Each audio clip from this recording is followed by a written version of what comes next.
The stagecoach hit the boulder at full speed, and Owen Mallory heard the screaming before he saw the wreckage through the dust cloud rising from the desert floor. He kicked his horse into a gallop, his heart hammering against his ribs as the sounds of splintering wood and panicked horses cut through the scorching afternoon air of the California desert. It was August 1872, and the heat was merciless, shimmering in waves across the barren landscape between settlements. Owen had been riding from Bakersfield toward the small town of Wasco when fate placed him on this desolate stretch of road at exactly the right moment. The coach had overturned completely, one wheel still spinning uselessly in the air while the other three lay shattered among the rocks. The horses had broken free from their harnesses, bolting into the distance with wild eyes and foam-flecked mouths. Owen dismounted before his mare had fully stopped, his boots hitting the hard, packed earth in a run. He could see the driver sprawled motionless several yards from the wreck, his neck bent at an unnatural angle that told Owen everything he needed to know. There was no helping that poor soul now. But then he heard it, a soft moan from inside the overturned coach. Owen dropped to his knees beside the wreckage, peering through the shattered window. The interior was a chaos of scattered belongings, broken glass, and splintered wood. And there, half buried beneath a trunk that had broken loose, was a woman. Her dark blonde hair had fallen loose from its pins, cascading across her face and shoulders. Blood trickled from a cut on her forehead, and her traveling dress was torn and dusty. But she was alive. "Hold on," Owen said, his voice rough from the dust. "I am getting you out of there." He grabbed the edge of the coach and braced his boots against the ground, using all his strength to stabilize the wreckage. The coach groaned but held steady. Owen reached through the window, pushing aside the trunk that pinned her. It was heavy, filled with someone's entire life, but adrenaline gave him the strength to shove it away. He carefully worked his arms beneath her shoulders and knees, mindful of any injuries she might have sustained. "Easy now," he murmured, as much to himself as to her. "I have got you."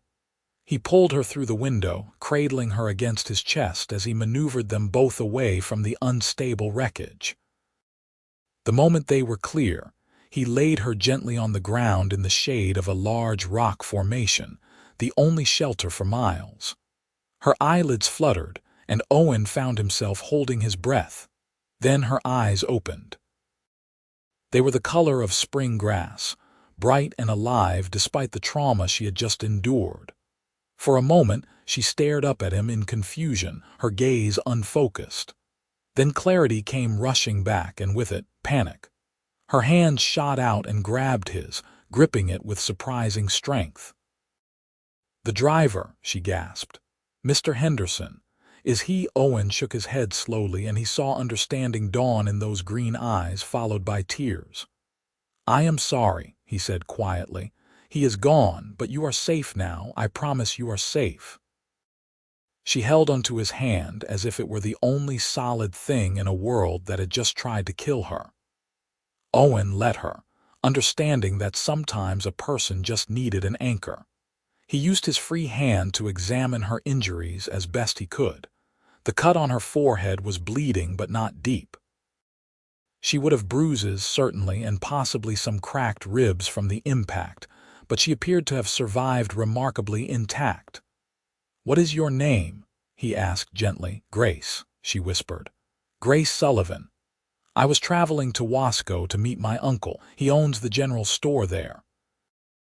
Owen felt a small spark of recognition.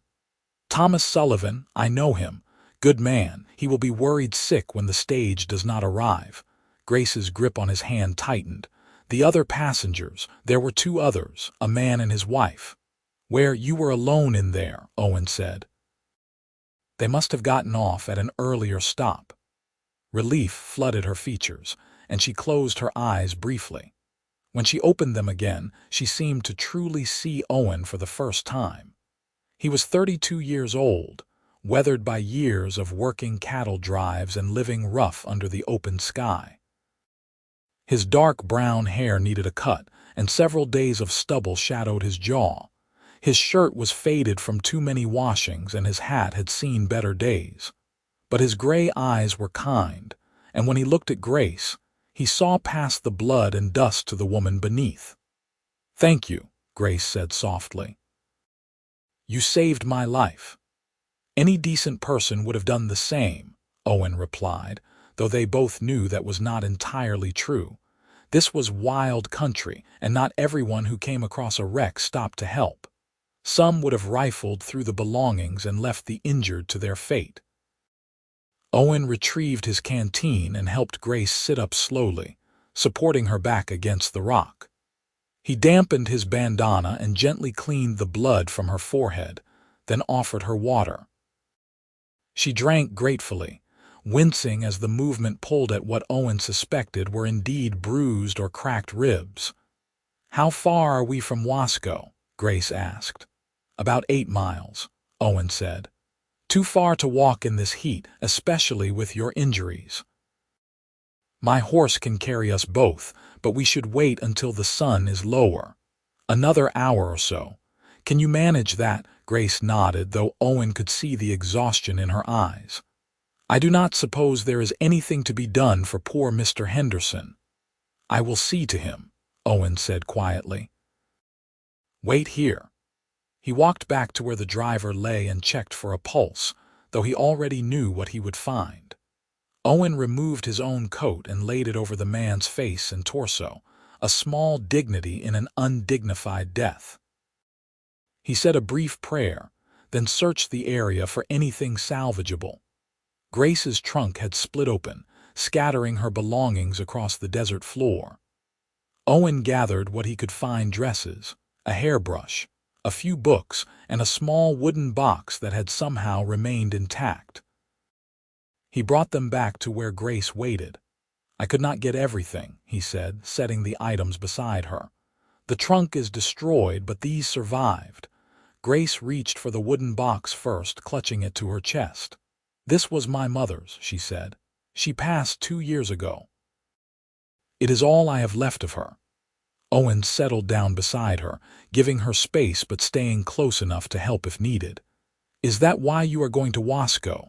To live with your uncle?" Grace nodded, tucking a strand of hair behind her ear.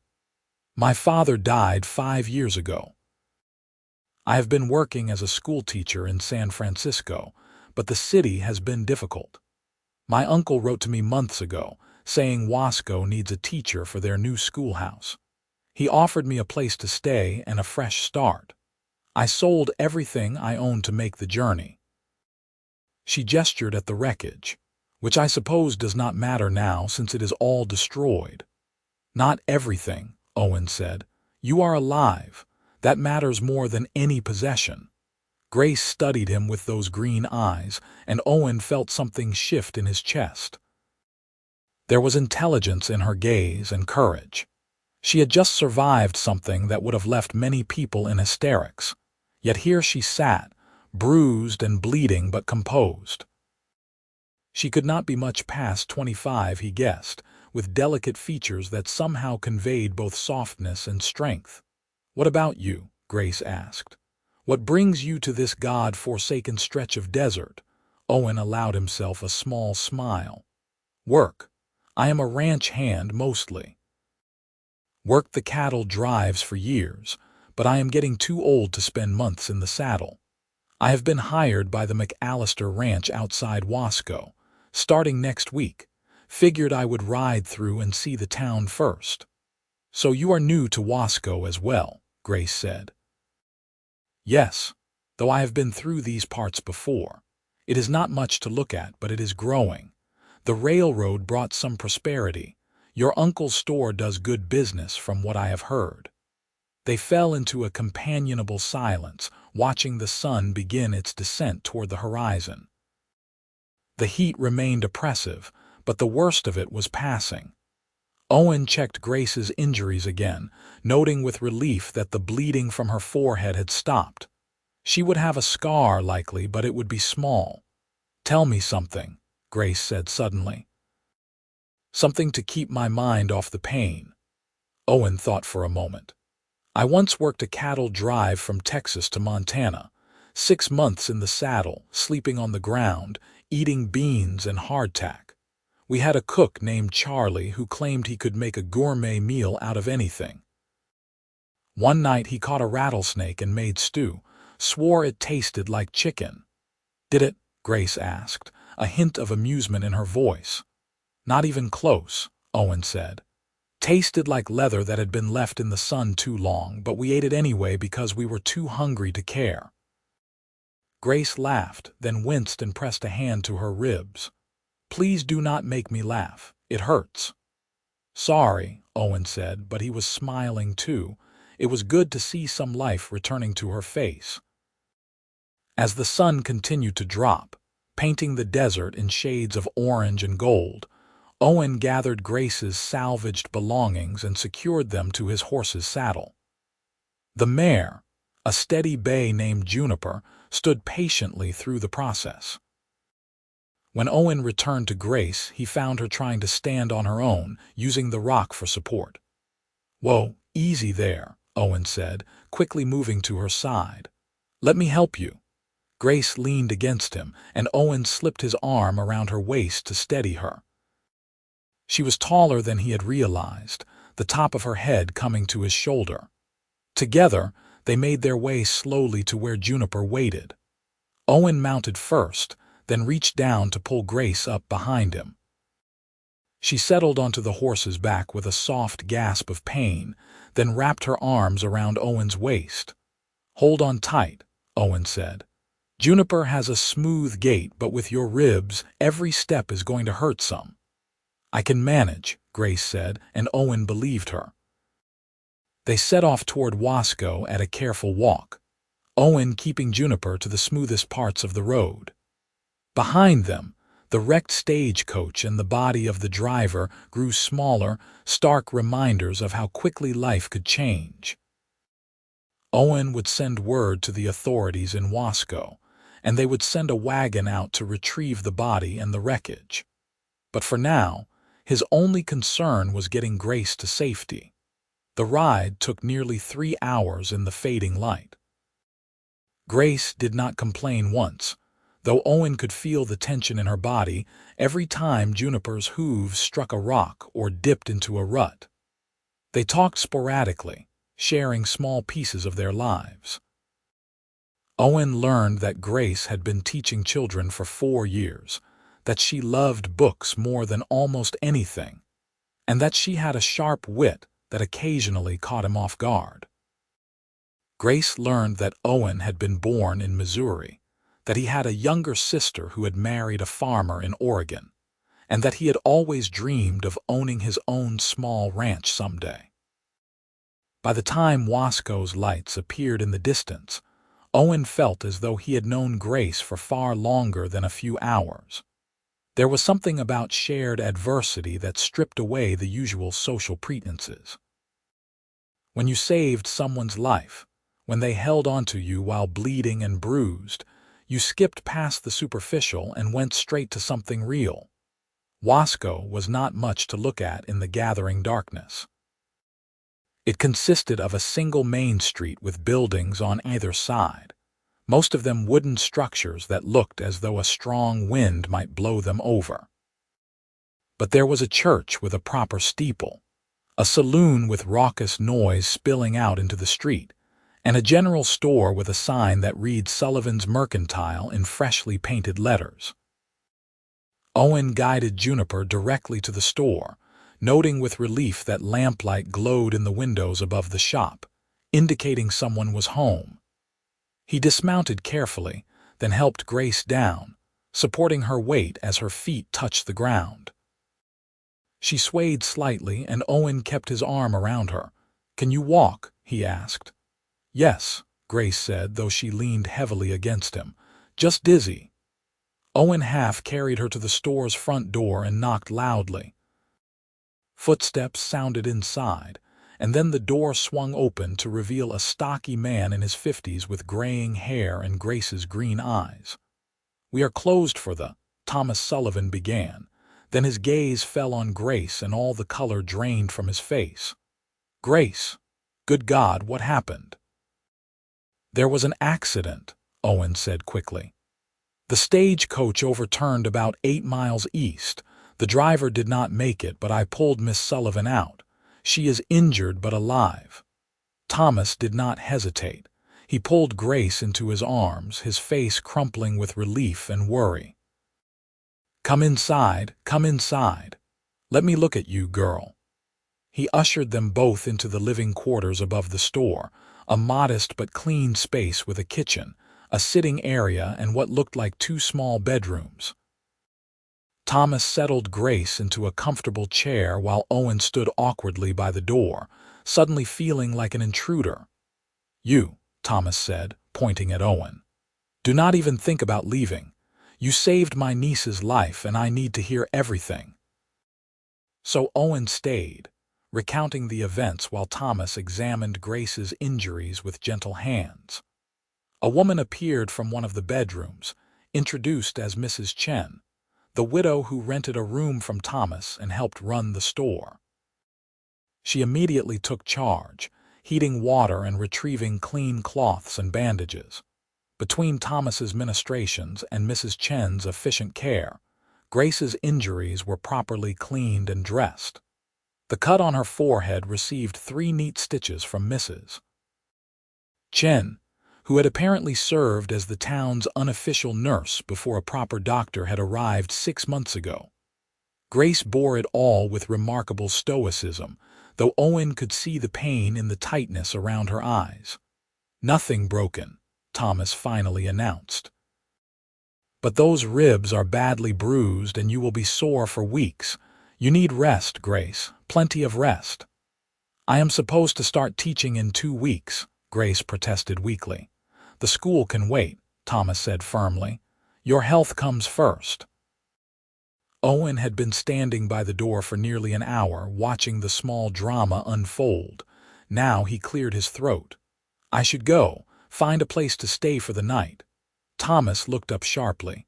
"You will do no such thing, Mrs. Chen.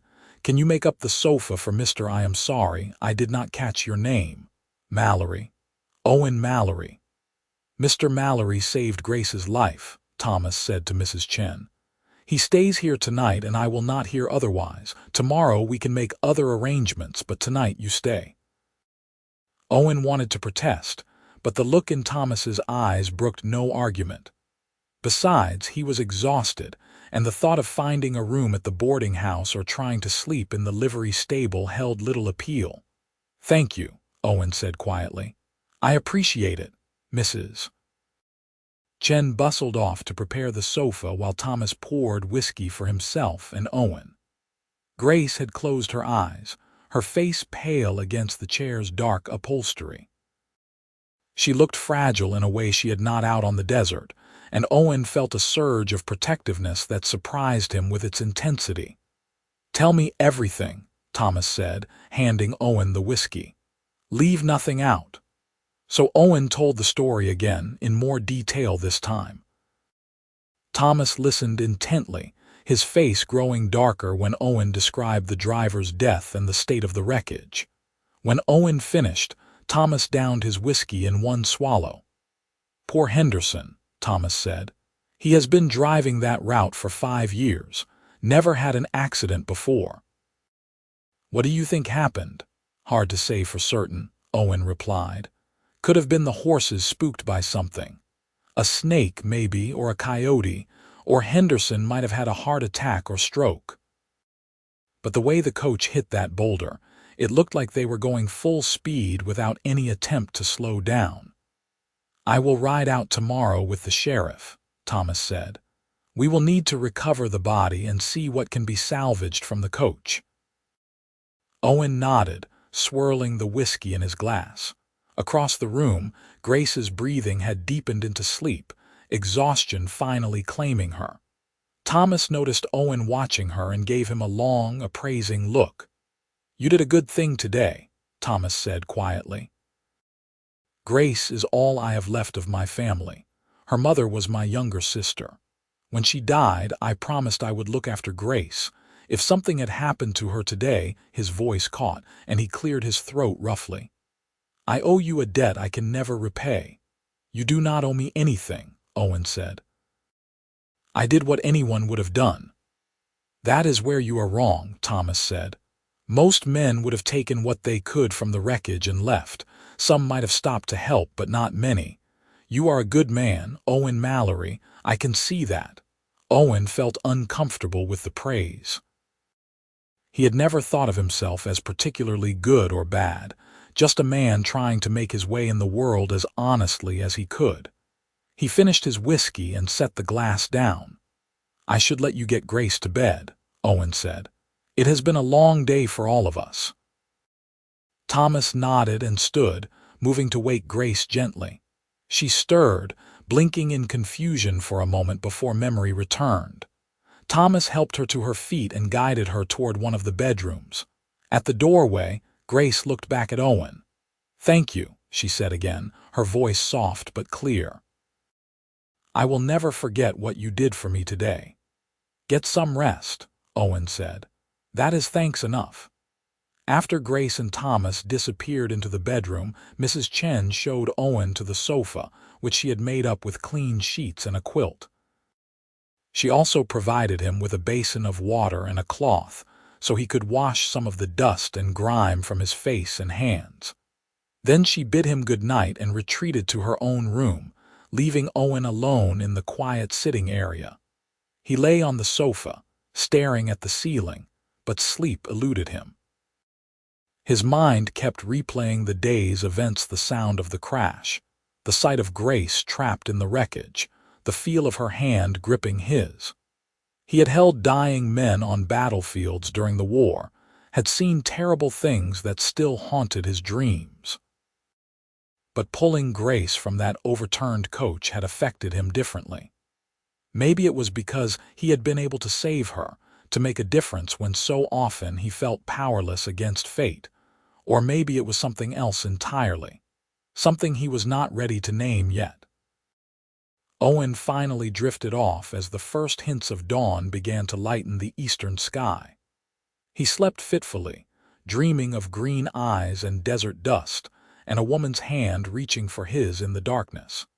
He woke to the smell of coffee and bacon. Sunlight streamed through the windows, indicating he had slept later than intended. Owen sat up, running a hand through his hair, and found Mrs. Chen in the small kitchen area, cooking breakfast. Good morning, she said with a warm smile. I hope you are hungry. Mr. Sullivan has already left to meet the sheriff, but Miss Grace is awake and asking for you. Owen felt his heart skip. Is she all right? Sore and stiff, but in good spirits considering. She is in the sitting area by the window. Owen quickly washed his face and hands, trying to make himself presentable, then followed Mrs. Chen's gesture toward the window. Grace sat in a chair with a quilt draped over her lap, her hair neatly braided over one shoulder. The morning light illuminated the bruising that had bloomed overnight, purple and yellow across her cheekbone and forehead, but her eyes were alert and bright. Good morning, Grace said, offering him a smile that made something warm unfurl in Owen's chest. I hope I did not wake you. No, I slept fine, Owen lied, settling into the chair across from her. How are you feeling? Like I was trampled by a herd of cattle, Grace admitted, but alive thanks to you. Mrs. Chen says my uncle went to recover Mr. Henderson's body. Yes, I am sorry you had to lose your driver like that. I know it must weigh on you.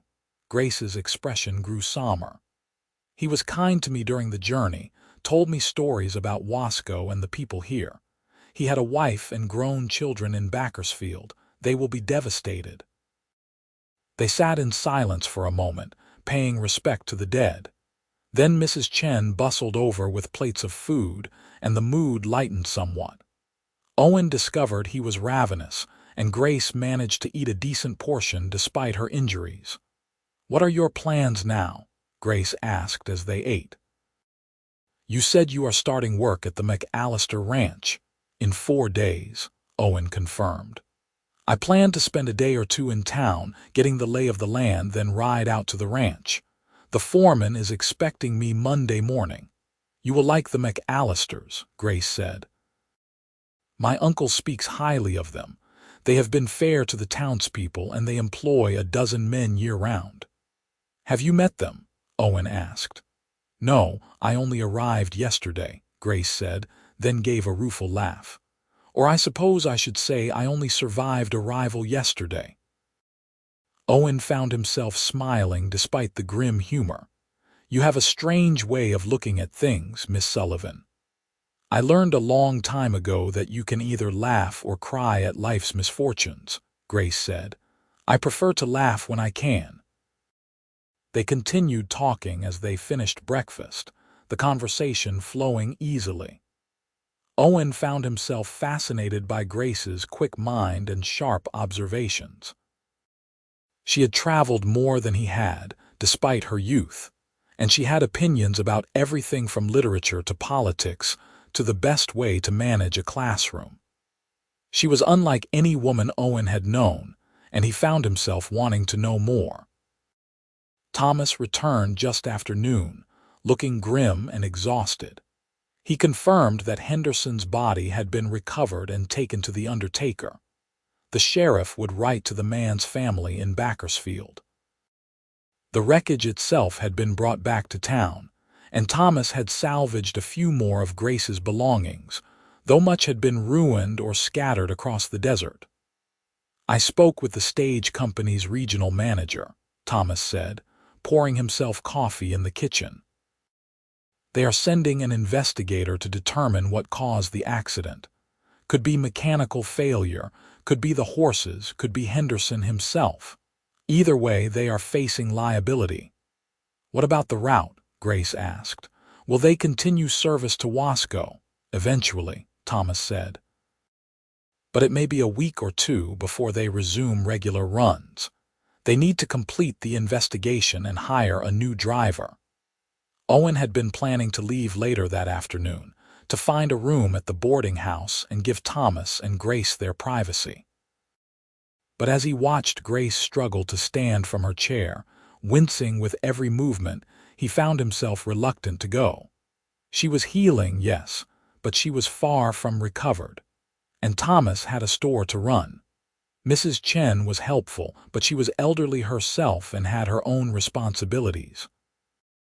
Mr. Sullivan, Owen said slowly, if you would not mind, I could stay in town for a few more days, help out where needed. I do not have to be at the ranch until Monday, and I am handy with repairs and such. Thomas looked at him with surprise and gratitude. I could not ask that of you. You have already done so much. You are not asking, Owen said. I am offering. Besides, I do not know anyone in Wasco yet. Might as well make myself useful while I am learning the town. That is very kind of you, Grace said softly, and when Owen met her eyes, he saw something there that made his pulse quicken. Gratitude, yes, but also something warmer, something that suggested she was as reluctant to see him leave as he was to go, so Owen stayed. He found a room at the boarding house run by a widow named Mrs. Patterson, a no-nonsense woman who charged fair rates and kept a clean establishment.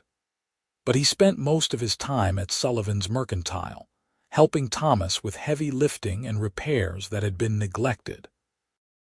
The store was well stocked and organized, carrying everything from dry goods to tools to fabric. Thomas proved to be a shrewd businessman with a genuine concern for his customers, and Owen enjoyed working alongside him. But it was the time he spent with Grace that Owen treasured most. As she began to recover, able to move around more freely, they fell into a routine of sorts. In the mornings, Owen would help Thomas in the store. In the afternoons, when the heat made heavy work unbearable, he would sit with Grace in the small garden behind the store, talking about everything and nothing. Grace told him about her years teaching in San Francisco, about the immigrant children she had worked with and the satisfaction of watching them learn. She spoke of her mother's death and the loneliness that had followed, of feeling adrift in a city that had never quite felt like home. Owen listened, sharing his own stories of life on the cattle drives, of nights under the stars and the strange freedom of owning nothing but what you could carry in your saddlebags. "You ever regret it?" Grace asked one afternoon, 4 days after the accident. They sat in the shade of a small cottonwood tree, watching chickens peck in the yard. Spending so many years wandering instead of settling down, Owen considered the question carefully. "Sometimes," he admitted. "I have friends who married young, started families, built something permanent. There are days I envy them that. But I also think I needed those years on the trail. I needed to see the country to figure out who I was outside of what other people expected me to be." "And who are you?" Grace asked, turning to look at him. The bruising on her face had faded to a yellowish hue, and the stitches in her forehead were healing well. She looked beautiful despite the lingering marks of the accident, or perhaps because of them. They were proof of her survival, her strength. "I am still working that out," Owen said honestly. "But I know I am ready for something different now, something that lasts," Grace smiled. "Is that why you took the job at McAllister Ranch, to put down roots?" "Partly," Owen said. "The pay is steady and they treat their workers fair. But mostly, yes, I am tired of moving. Tired of sleeping on the ground and eating dust. I want a place to call home, even if it is just a bunk in a bunkhouse to start." "That is not so different from why I came here," Grace said. "I was looking for home too, somewhere I could belong." Their eyes met, and Owen felt that now familiar tug in his chest. He was falling for her, he realized. Maybe he had been falling since the moment she opened her eyes and grabbed his hand. It was foolish, probably. They had known each other less than a week. But time felt different when you shared something as intense as what they had been through together. "Grace," Owen began, then stopped, unsure how to continue. She waited, patient and attentive, her green eyes never leaving his face. "I am not good with words," Owen said finally. "Never have been. But I want you to know that meeting you has meant something to me. More than I expected. More than I know how to say." Grace reached across the space between their chairs and took his hand, the same way she had grabbed it that first day in the desert. But this time there was no panic, no fear. Just connection. "I know," she said softly. "I feel it too."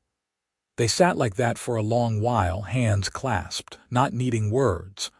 Owen knew he should be cautious, should protect his heart until he was certain this was real and not just the intensity of shared trauma. But caution had never been his strong suit, and besides, some things were worth the risk. That evening, Owen reluctantly said goodbye, knowing he had to ride out to McAllister Ranch the next morning. His new job started Monday, and he needed to get settled in the bunkhouse and meet the other hands.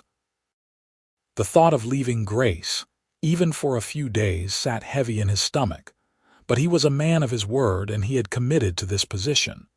Thomas walked Owen out to where Juniper was tied.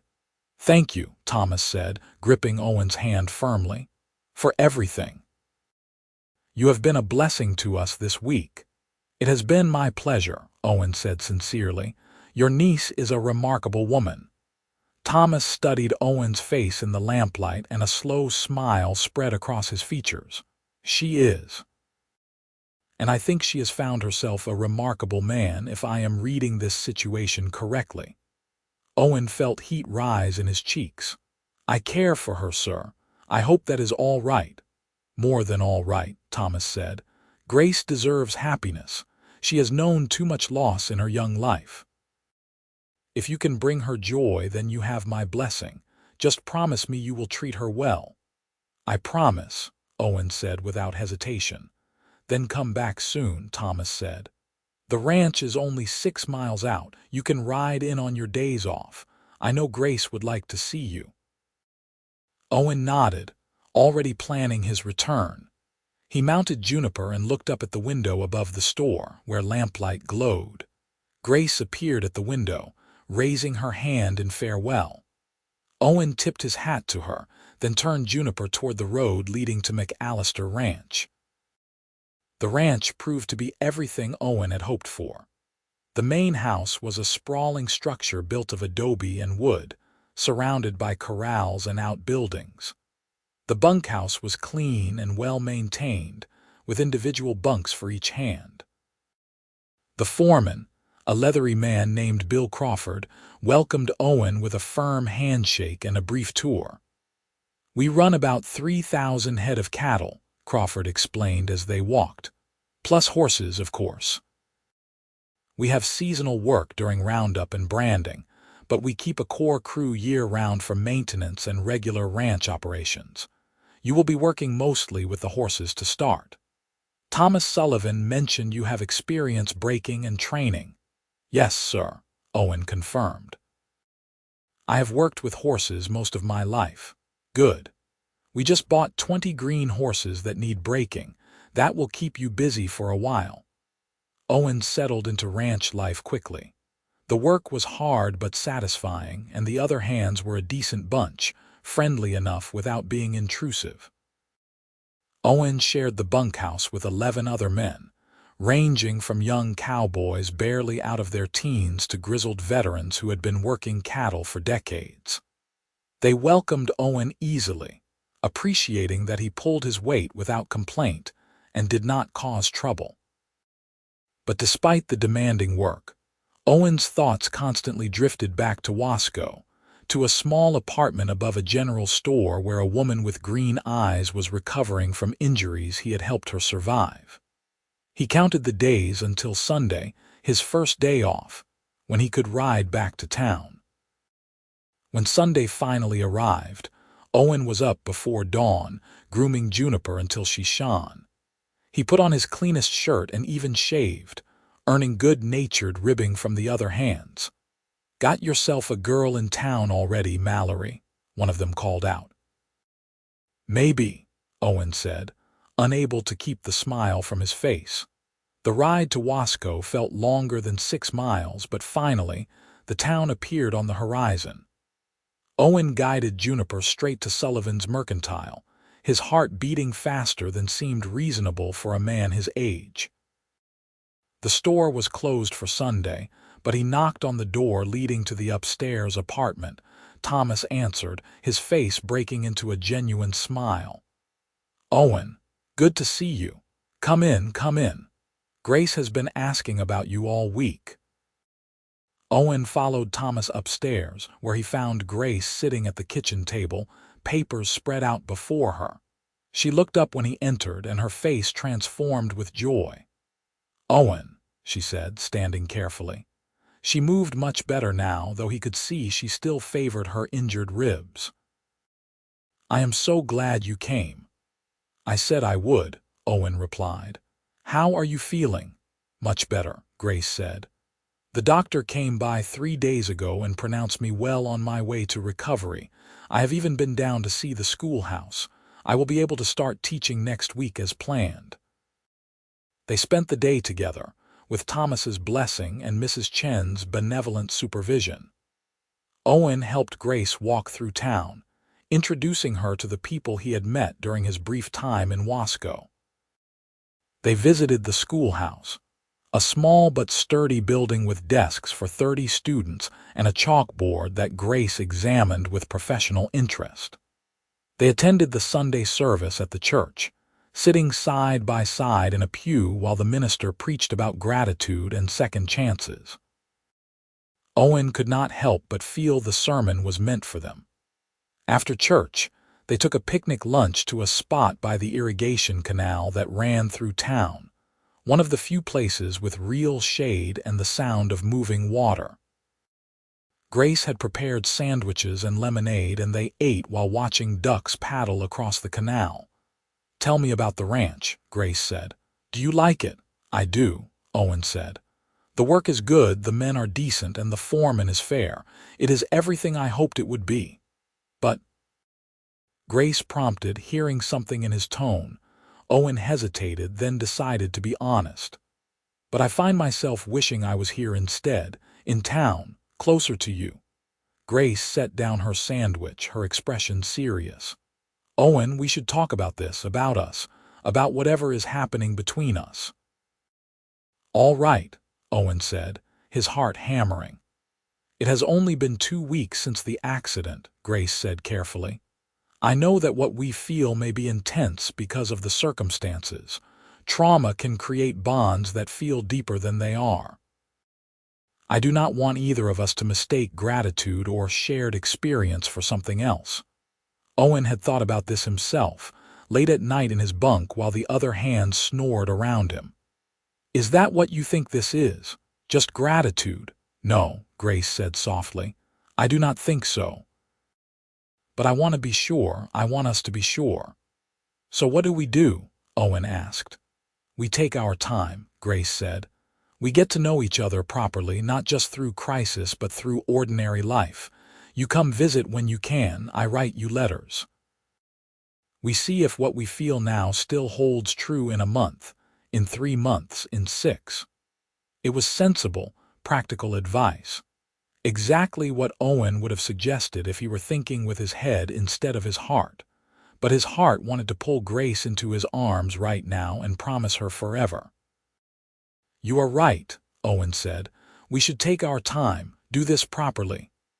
But Owen, Grace said, reaching across the blanket to take his hand, I want you to know that I hope we do not change our minds. I hope this is real.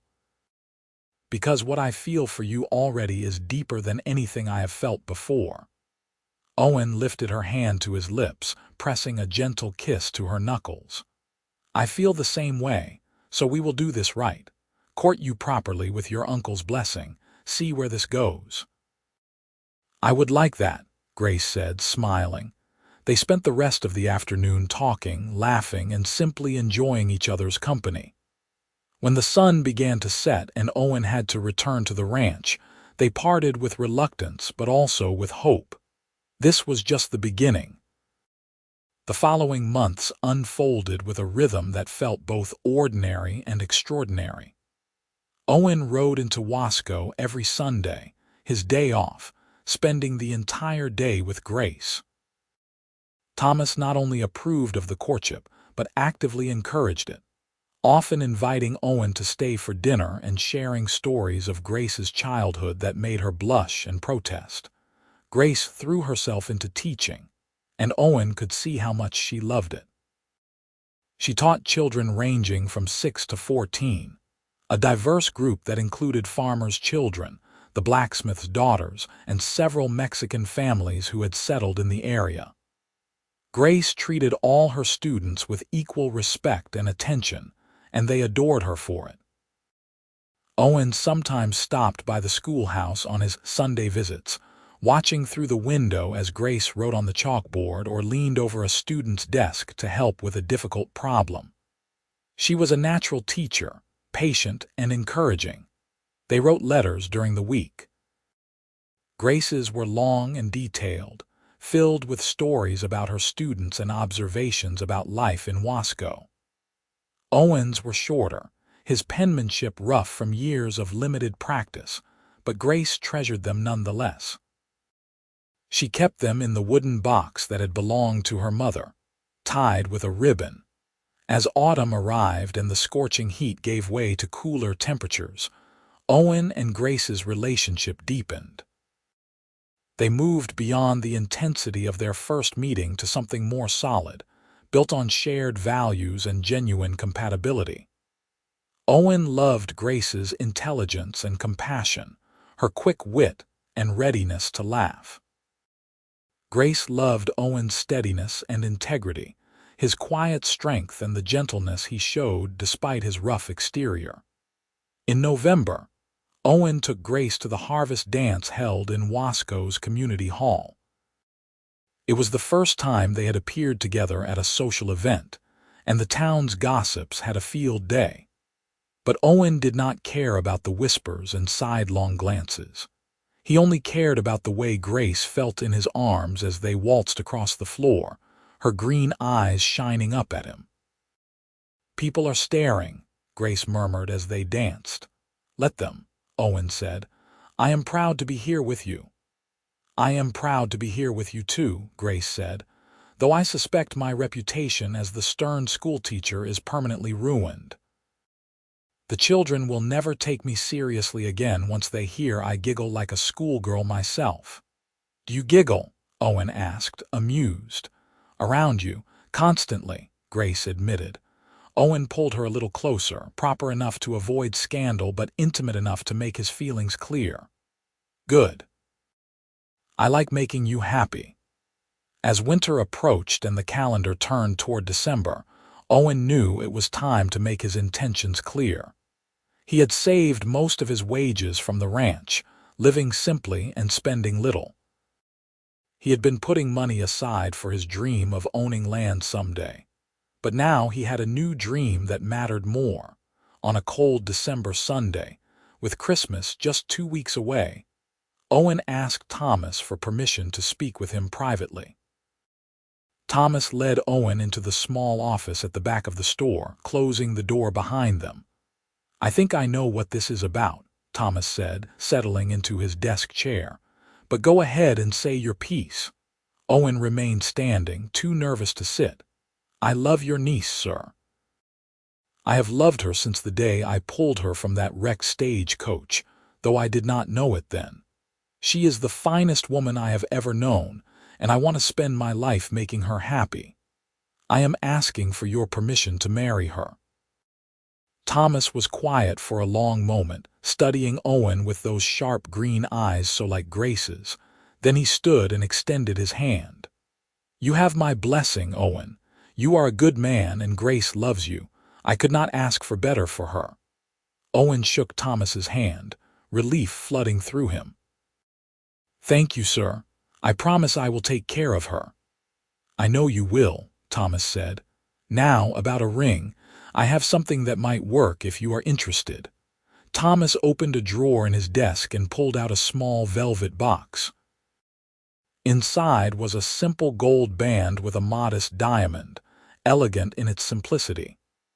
"This was my mother's," Thomas explained. "She left it to me before she died with the understanding that it would go to Grace someday. I think she would be happy to see Grace wear it as an engagement ring." Owen took the box carefully, overwhelmed by the gesture. "Are you certain? This is a family heirloom. And you are going to be family," Thomas said firmly. "Take it, make her happy." Owen had planned to propose on Christmas, but he could not wait. The ring burned in his pocket as he climbed the stairs to the apartment, where Grace was preparing supper with Mrs. Chen. When she saw him, her face lit up with that smile that never failed to make his heart race. "Owen, you are early. I was not expecting you for another hour." "I need to talk to you," Owen said, his voice rough with emotion. "In private." Grace exchanged a quick glance with Mrs. Chen, who gave her an encouraging nod. Grace wiped her hands on her apron and followed Owen out to the small garden behind the store, now dormant for winter but still peaceful. "Is everything all right?" Grace asked, concern in her eyes. "Everything is perfect," Owen said. He took both her hands in his, feeling them tremble slightly, or maybe that was his own hands shaking. "Grace, I have been thinking about how to say this for weeks.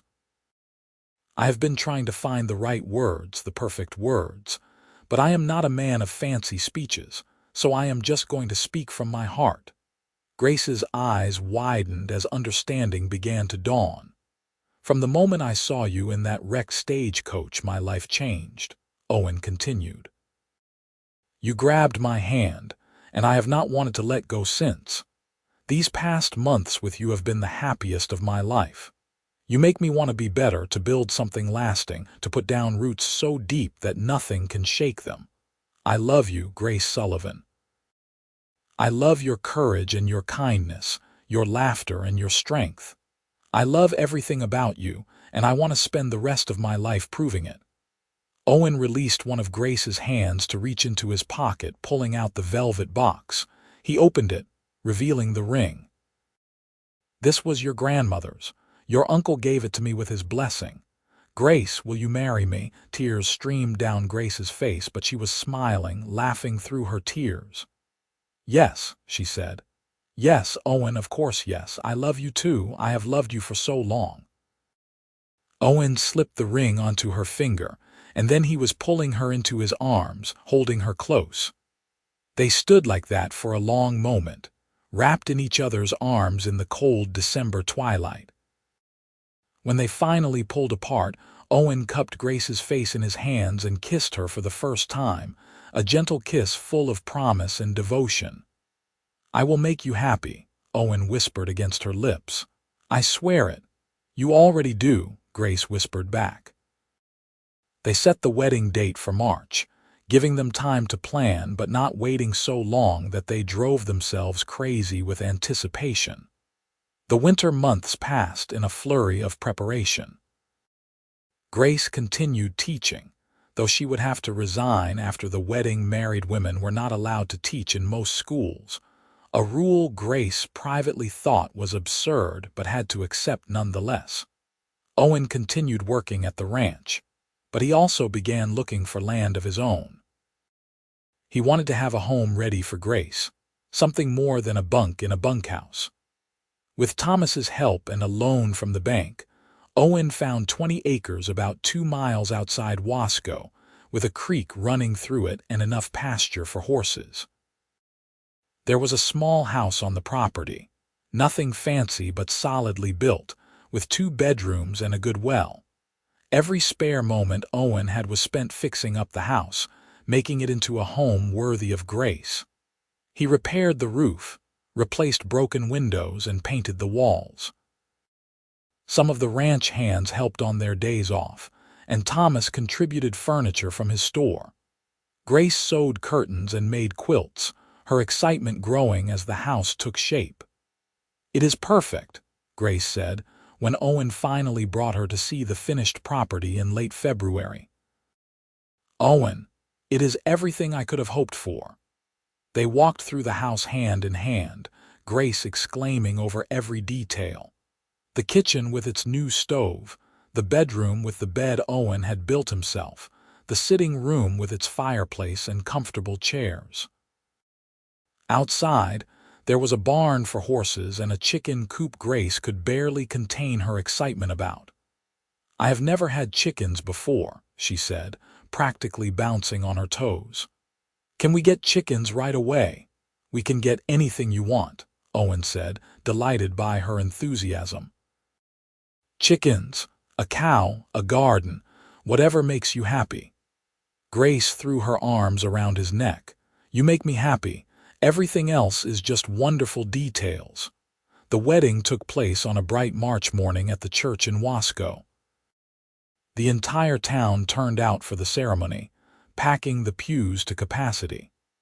Grace wore a simple but elegant dress of cream-colored silk that Thomas had ordered specially from San Francisco.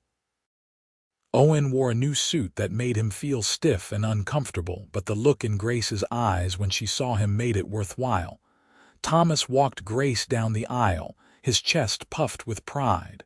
When he placed Grace's hand in Owen's, he whispered, "Take care of her, son."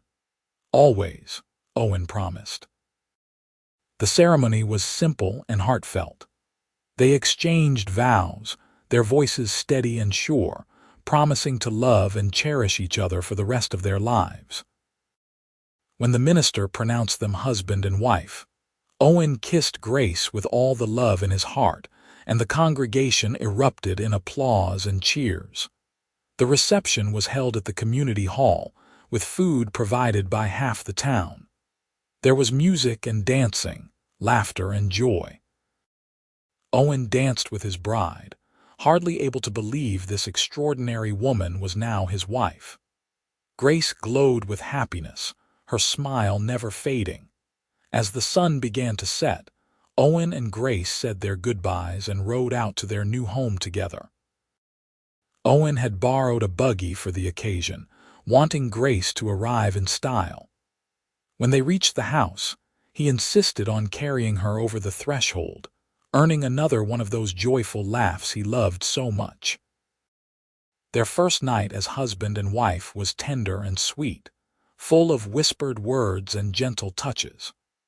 Owen had been with women before, brief encounters during his years on the trail, but nothing had prepared him for the depth of emotion he felt making love to Grace. It was not just physical pleasure, though that was certainly present. It was connection, intimacy, the joining of two souls who had chosen each other above all others. Afterward, they lay tangled together in their bed, Grace's head resting on Owen's chest as he stroked her hair. "Are you happy?" Owen asked softly. Grace lifted her head to look at him, and in her eyes he saw everything he needed to know. "I am happier than I ever imagined I could be. I found my home, Owen, not this house, wonderful as it is. You are my home." "And you are mine," Owen said, pulling her close again. "You always will be." Their first year of marriage was not without challenges, but they faced them together. The ranch demanded long hours from Owen, especially during the spring roundup. Money was tight as they paid off the loan for the land and invested in building their herd of horses. But they were happy, deliriously so, finding joy in the simple pleasures of building a life together. Grace transformed the house into a real home, with flowers in the garden and vegetables growing in neat rows. She got her chickens, and Owen built her a larger coop than she needed because he could not resist spoiling her. They acquired 2 cows, a pig, and a growing collection of horses that Owen trained and sold for profit. In the evenings, after the day's work was done, they would sit together on the porch, watching the sun set over their land. Grace would read aloud from books while Owen worked on mending tack or carving small projects from wood. They talked about everything: their days, their dreams, their plans for the future. They never ran out of things to say to each other. Thomas visited often, proud of what they were building. Mrs. Chen came too, bringing baked goods and helping Grace learn to manage a household. The community embraced them both, and Owen found himself part of a social fabric in a way he never had been during his wandering years. He and Grace attended church suppers and barn dances, helped neighbors with harvests and building projects, and hosted dinners at their own table. In December, nearly a year after their wedding, Grace told Owen she was pregnant. She did it over breakfast, casually mentioning that she had been feeling ill in the mornings and that the doctor had confirmed her suspicions. Owen dropped his fork, staring at her in stunned silence. Then a smile spread across his face, growing wider and wider until he was grinning like a fool. "A baby! We are having a baby!" "Yes," Grace said, laughing at his expression. "In early July, the doctor thinks." Owen was around the table in an instant, pulling Grace into his arms. "You are amazing." "This is amazing. We are going to be parents." "Yes, we are," Grace said, holding him tight. "Are you happy?" "Happy does not even begin to cover it," Owen said. The pregnancy progressed smoothly, though Grace did struggle with fatigue and nausea in the early months. Owen hovered over her like a mother hen, earning good-natured scolding from Grace and amusement from everyone else. He took on extra work around the property so Grace could rest, and he refused to let her lift anything heavier than a teacup. "I am pregnant, not made of glass," Grace protested one afternoon when Owen physically took a basket of laundry from her hands. "I know," Owen said, "but humor me. I have waited 33 years to be a father. Let me fuss." Grace softened, touching his face gently. "All right. But only because you are sweet when you fuss." In July 1874, on a hot summer night much like the one when they had first met, Grace went into labor. Owen rode at breakneck speed to fetch the midwife, Mrs. Patterson from the boarding house, who had delivered most of the babies in Wasco. She took over with calm efficiency, sending Owen out of the bedroom with instructions to boil water and stay out of the way. Owen paced in the sitting room, every cry from Grace making him want to burst through the door. Thomas arrived, having been summoned by a neighbor, and he sat with Owen, providing steady companionship through the long hours of labor. Finally, just as dawn was breaking, a new sound filled the house. The sharp, indignant cry of a newborn. Mrs. Patterson emerged from the bedroom, smiling. "You have a healthy baby boy, Mr. Mallory, and your wife is doing well. Come meet your son." Owen rushed into the bedroom, his heart pounding. Grace lay in the bed, exhausted but radiant, holding a small bundle wrapped in blankets. She looked up as Owen entered, and the love in her eyes nearly brought him to his knees. "Owen, meet your son," Grace said softly. Owen approached slowly, almost reverently, and looked down at the tiny face peeking out from the blankets. His son. His and Grace's son. The baby had a shock of dark hair and a red, scrunched face, and he was the most beautiful thing Owen had ever seen. "Can I hold him?" Owen asked, his voice rough. Grace carefully transferred the baby to Owen's arms, and Owen stood there, holding his son for the first time, feeling as though his entire world had just shifted on its axis. This tiny, fragile life depended on him. This was what mattered.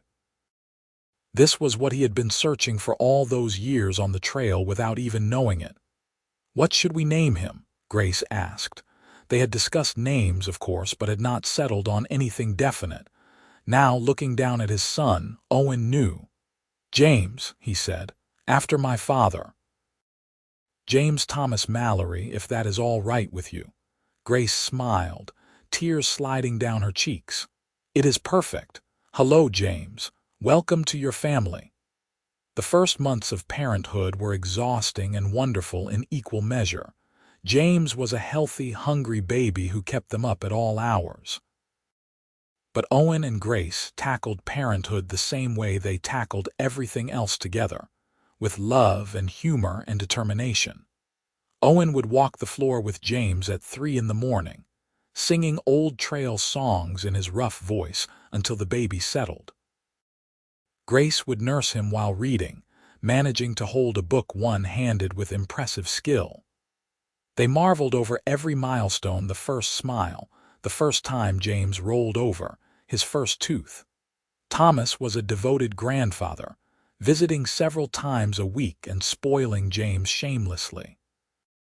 The community embraced the new addition, and Owen and Grace found themselves even more firmly rooted in Wasco's social fabric. As James grew from an infant into a toddler, Owen's horse training business flourished. He gained a reputation for skill and patience, and people came from as far as Bakersfield to have him train their horses. The income allowed them to expand their land holdings and improve their home. They added another bedroom, anticipating future children, and a proper barn to replace the smaller one. In 1876, Grace discovered she was pregnant again. James was 2 years old, a bright, energetic toddler who kept them constantly on their toes. The second pregnancy was harder than the first, with Grace suffering from severe morning sickness and exhaustion. But Owen was there every step of the way, taking care of James and the household while Grace rested. Their daughter was born in February 1877, during a rare California rainstorm. She came into the world quickly, much faster than James had, with a full head of blonde hair and her mother's green eyes. "She looks like you," Owen said, holding his daughter while Grace rested. "She is beautiful." "What should we name her?" Grace asked. "You choose," Owen said. "You did all the hard work." Grace thought for a moment. "Caroline, after my mother. Caroline Rose Mallory." "Perfect," Owen said, already completely in love with this tiny person. Caroline proved to be different from James in every way. Where James had been an easy baby, Caroline was fussy and demanding.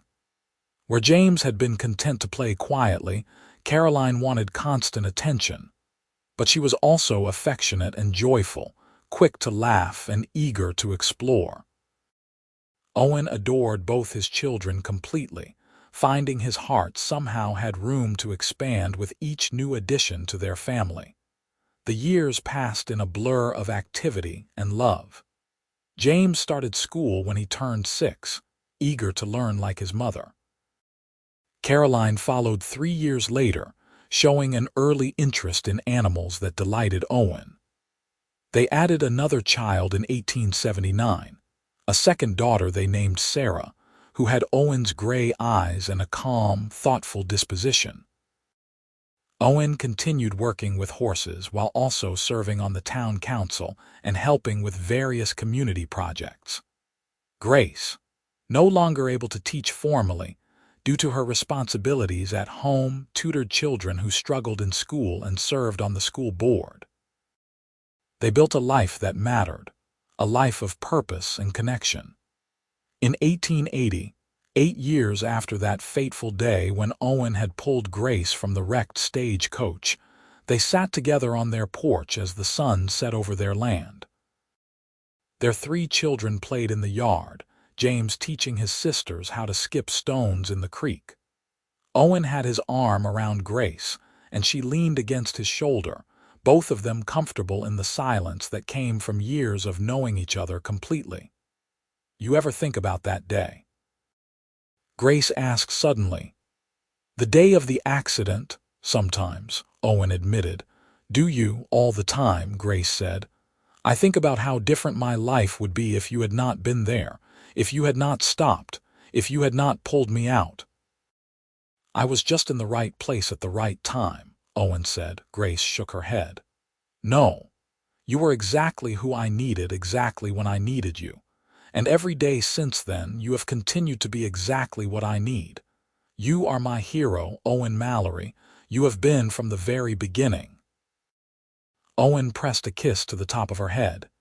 "You saved me too, you know. I was just wandering before I met you, no direction, no purpose.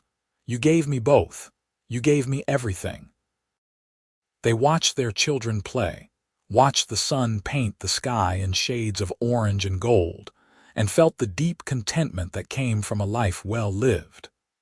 Their love story had begun in tragedy and trauma, but it had blossomed into something beautiful and enduring. Grace turned her head to look up at Owen, and he met her gaze, seeing in her eyes the same love and devotion he had seen that very first day when she opened her eyes and grabbed his hand. That connection had never wavered, never diminished. If anything, it had grown stronger with each passing year, each shared joy and sorrow, each moment of ordinary life that they had built together. "I love you," Grace said softly. "I will love you until my last breath and beyond." "And I love you," Owen replied. From that first moment until forever. As darkness fell and stars began to appear in the vast California sky, they called their children inside for supper. James came running, full of stories about his day. Caroline chattered excitedly about a bird she had seen. Sarah held Owen's hand quietly, content just to be near her father. They gathered around the table they had built together, in the home they had made together, surrounded by the family they had created together. Grace said the blessing, thanking God for their many gifts, and Owen added his own silent prayer of gratitude for the day a stagecoach had crashed and brought him the greatest gift of all. The years continued to unfold with their share of joys and challenges. There were hard winters when money was tight and summers when the heat seemed unbearable. There were illnesses and accidents, worries and setbacks. But through it all, Owen and Grace faced everything together, their bond unshakable. In 1882, Thomas Sullivan passed away peacefully in his sleep at the age of 68. Grace grieved deeply for the uncle who had been like a father to her, but she took comfort in knowing he had died happy, surrounded by family who loved him. Owen stood beside her at the funeral, holding her hand just as she had held his that very first day, providing strength and support. Thomas left the mercantile to Grace in his will, along with a letter expressing his joy at having seen her so happy and loved. Owen and Grace decided to sell the store to a young couple from Sacramento who were looking to settle in Wasco, using the proceeds to further expand their ranch. It felt right, passing on Thomas's legacy to another family looking to build a life, just as Thomas had helped them build theirs. The children grew, each developing their own personalities and interests. James proved to have his father's way with horses and his mother's quick mind. At 16, he was already helping Owen train horses and talking about someday expanding the business. Caroline was spirited and adventurous, always climbing trees and exploring the creek, making her parents nervous with her fearlessness. Sarah was gentle and artistic, spending hours drawing and painting the landscape around their home. In 1886, Grace gave birth to their fourth and final child, a son they named Matthew. He arrived when Grace was 39 and Owen 46, a surprise but a welcome one. Matthew was a happy, easy baby, as if he knew he was completing their family perfectly. 4 children, Owen said one night, holding baby Matthew while Grace dozed beside him. I never imagined I would be this blessed. He looked down at his youngest son, then over at Grace, still beautiful to him after 14 years of marriage. He thought about the life they had built together, the family they had created, the home that stood as testament to their love and partnership. Owen had spent 32 years of his life searching for something he could not name, wandering from place to place, never quite fitting anywhere. Then he had pulled a woman from a wrecked stagecoach, and she had opened her eyes and grabbed his hand, and everything had changed. In that moment, though he had not known it yet, he had found what he had been searching for. He had found home. Grace stirred beside him, opening her eyes. She reached out and touched Matthew's tiny hand, then looked up at Owen with that smile that still made his heart skip. "What are you thinking about?" she asked softly. "About how lucky I am," Owen said. "About how one day changed everything." "The luckiest day of both our lives," Grace agreed. She took Matthew from Owen's arms and settled the baby between them. Owen wrapped his arm around both of them, holding his family close. Outside, the California night was cool and clear, stars scattered across the sky like diamonds. Inside, in the home they had made together, Owen and Grace drifted toward sleep, their children safe under their roof, their future stretched out before them full of possibility and promise. The children continued to grow and thrive. James, true to his word, stayed on the ranch and became Owen's full partner in the horse training business. At 20, he married a sweet girl from town named Elizabeth, and they built a small house on the far corner of Owen and Grace's property. The first grandchild, a girl named Grace after her grandmother, arrived in 1888, filling Owen and Grace with the special joy that comes from watching your children become parents themselves.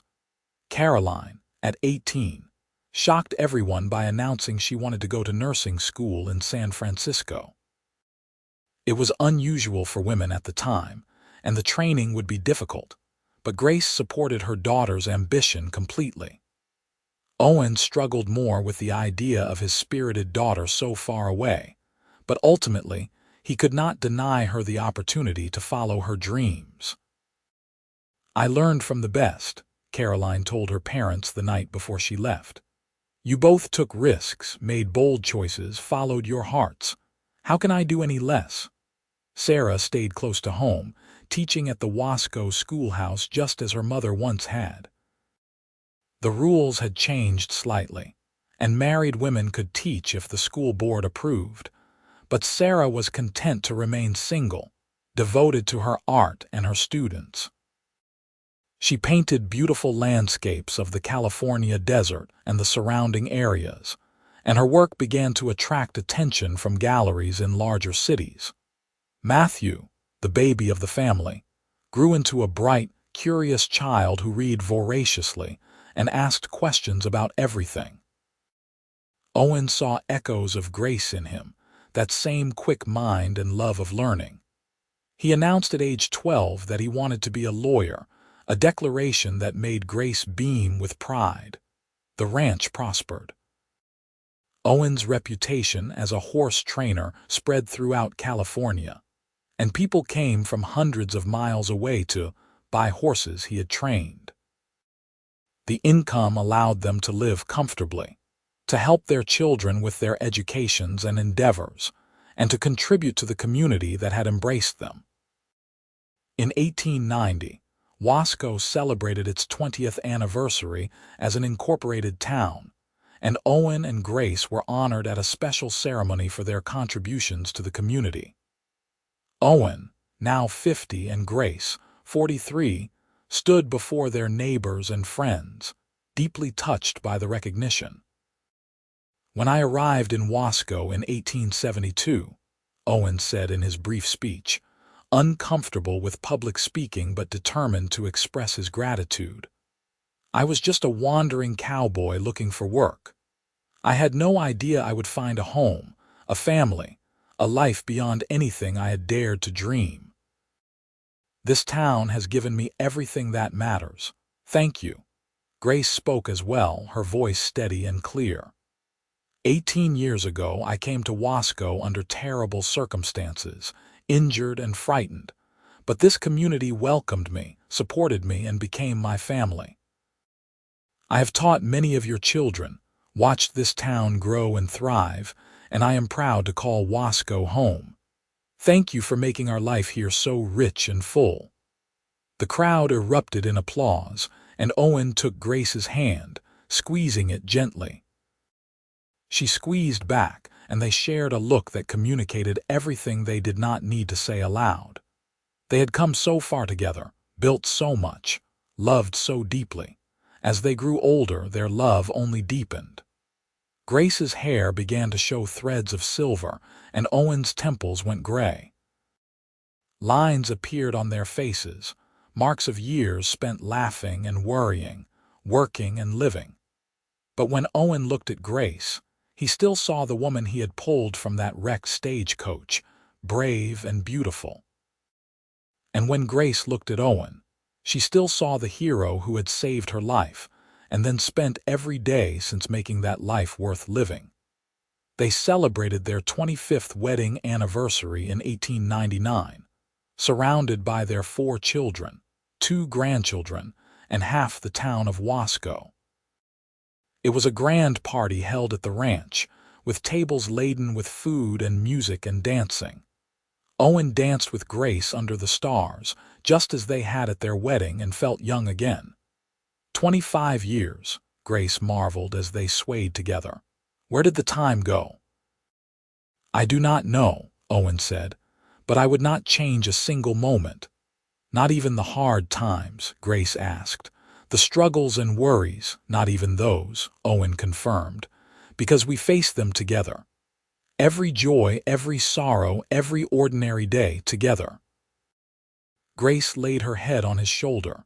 Together, she echoed, always together. The new century arrived with hope and excitement. James and Elizabeth had a second child, a boy they named Owen after his grandfather. Caroline returned from San Francisco with her nursing degree and opened a small clinic in Wasco, providing much-needed medical care to the community. Sarah continued teaching and painting, content in her quiet life. Matthew went off to law school in Los Angeles, determined to make his mark on the world. Owen and Grace, now both in their 50s, began to slow down slightly. Owen hired additional help for the ranch, allowing him to spend more time with Grace. They took long walks together, visited with their grandchildren, and enjoyed the peaceful rhythm of a life well lived. In 1905, They celebrated 32 years since Owen had pulled Grace from that wrecked stagecoach. The anniversary of that day had become as important to them as their wedding anniversary, a marker of when their lives had truly begun. They rode out to the place where the accident had occurred, bringing a small bouquet of wildflowers to place on the spot. A marker had been erected years ago for the driver who had died, and they stood before it quietly, paying their respects. "I think about Mr. Henderson sometimes," Grace said softly. "How his death gave me life, how one moment can change everything." "I think about it too," Owen said. "About fate, about chance, about how everything had to happen exactly as it did for us to find each other." They stood there in the desert that had witnessed both tragedy and salvation, holding hands as they had held hands that very first day. The landscape had not changed much. It was still harsh and beautiful, unforgiving and magnificent. But they had changed, had grown and evolved together, had become more than they ever could have been apart. "You remember what you thought when you first saw me?" Grace asked as they walked back to where their horses waited. "I remember thinking you were brave," Owen said. "Even hurt and scared, you had strength. I saw it immediately.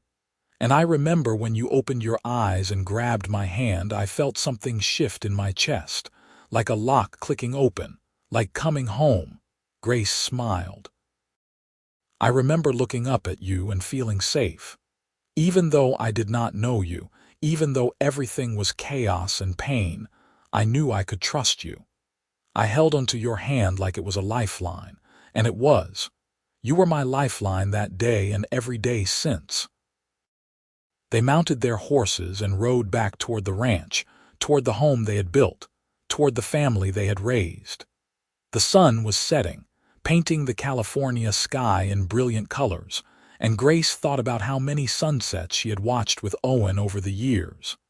Thousands, probably. And she hoped for thousands more. The years continued their steady march. More grandchildren arrived, filling the ranch with laughter and noise. James and Elizabeth had 4 children in total. Caroline married a doctor she met in San Francisco and had twin girls. Sarah surprised everyone by marrying one of her former students who had grown up and returned to Wasco to farm, and they had 3 sons. Matthew, the lawyer, married a fellow attorney and they had 1 daughter, a precocious child who reminded everyone of Grace.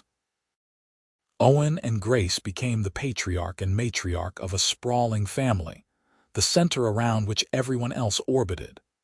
Sunday dinners at the ranch were loud, chaotic affairs with children running everywhere and multiple conversations happening at once. Owen would sit at the head of the table, Grace at his side, and look around at the family they had created with wonder and profound gratitude.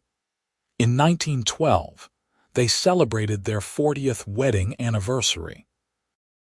Owen was 72, Grace 65, and they were still healthy and active, though they moved a bit slower than they once had.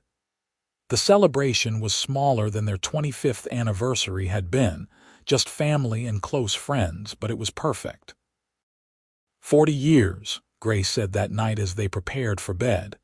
Half a lifetime together. The best half, Owen said, helping her with the buttons on her dress, his fingers less nimble than they once were but still gentle. "You have any regrets?" Grace asked, turning to face him.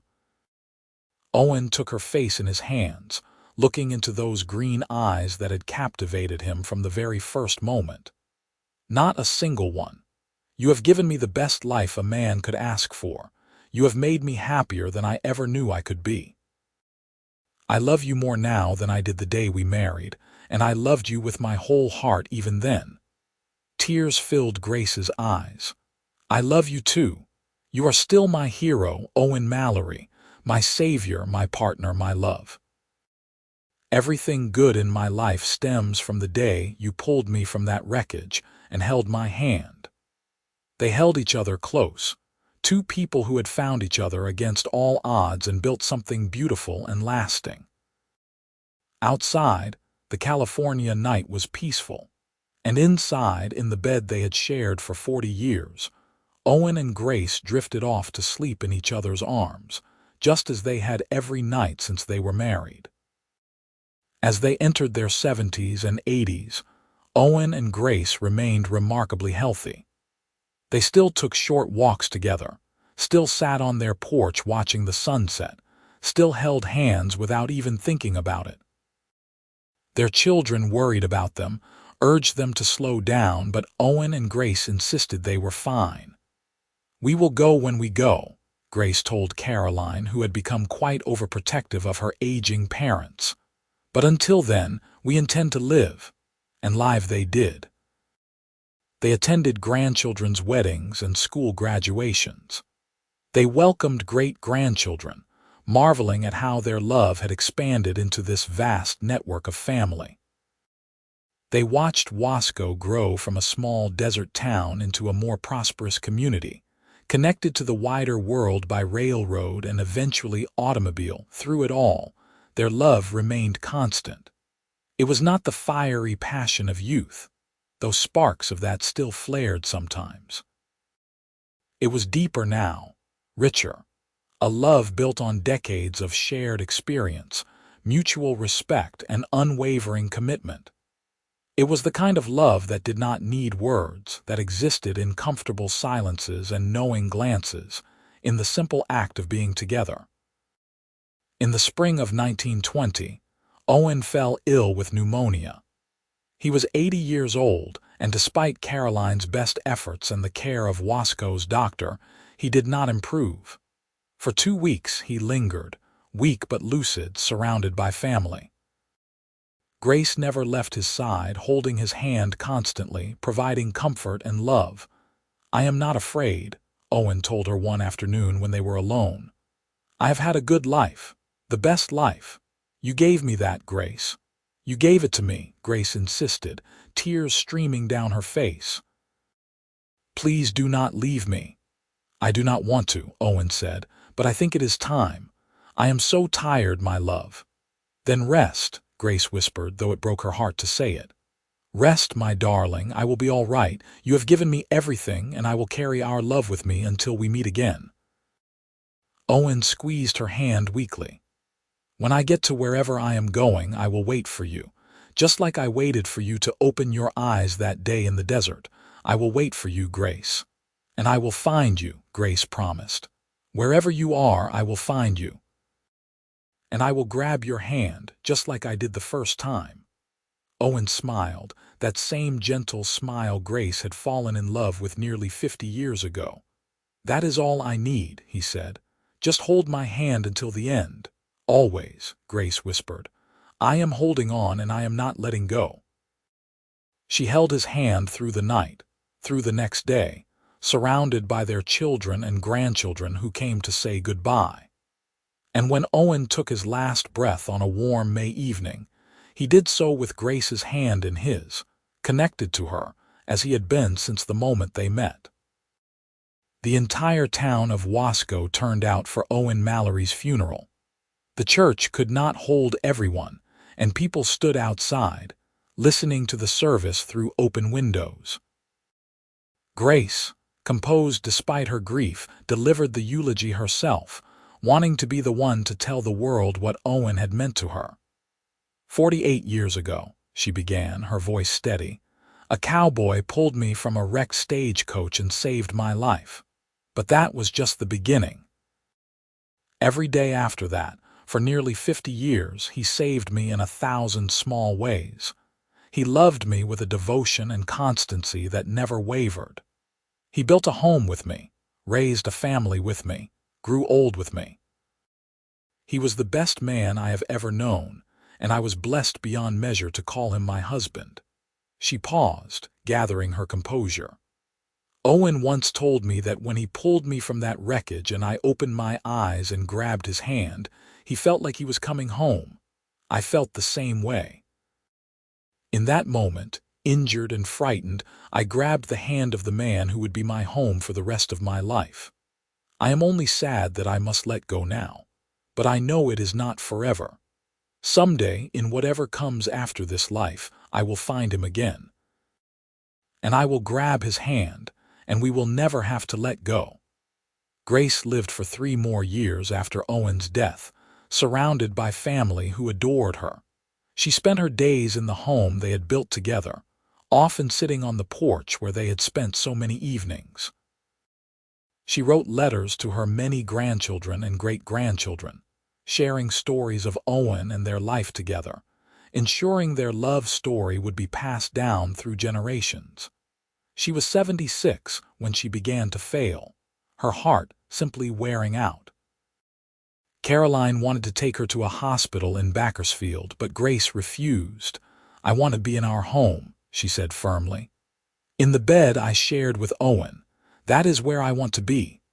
So her children brought her home, made her comfortable, and took turns sitting with her. On a warm August evening in 1923, exactly 51 years after Owen had pulled her from that wrecked stagecoach, Grace Sullivan Mallory closed her eyes for the last time.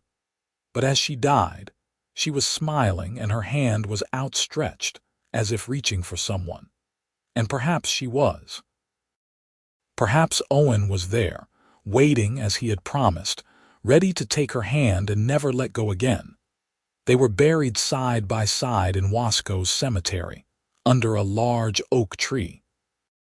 The headstone was simple: Owen Mallory, 1840–1920, and Grace Sullivan Mallory, 1847–1923, and beneath their names an inscription chosen by their children.